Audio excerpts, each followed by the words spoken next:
These were the very first tools that Festool ever manufactured. Around 1928 and 1929, everybody was still using hand saws and axes to chop trees down or make firewood.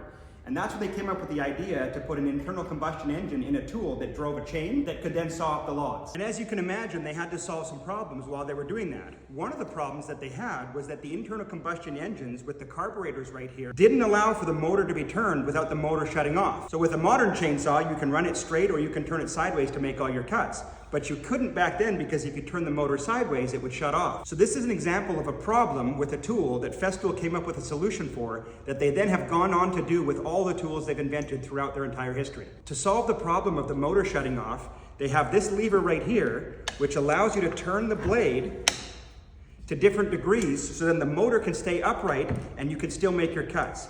This will allow you to make a 45-degree cut so you could cut the bird mouth out of the tree, and then you could go one more time and turn it all the way flat and then make your bottom cut on the flat to fall the tree down. Now this one here was small enough and light enough that it could be handled by one guy. This one probably weighs about 40 or 50 pounds.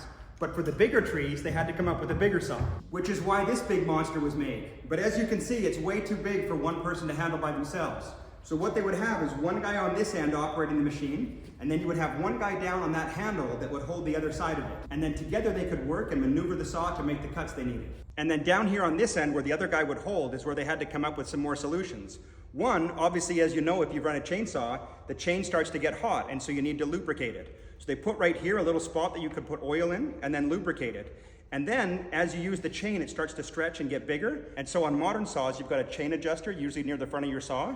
And this handle, in addition to being a handle, also allows you to adjust the tension of the blade as it's being used. And then on this big saw as well, they have this lever right here, which you can pull, which also allows you to change the angle of the blade for the different cuts you'd make. And here on the back of the chainsaw, you've got these wooden handles, and your throttle right here, you can use with your thumb. And then to start the saw, they didn't have one of the cables with the recoil. You had to grab this leather strap right here, then you can hook it on, wind it up, and pull it to start it.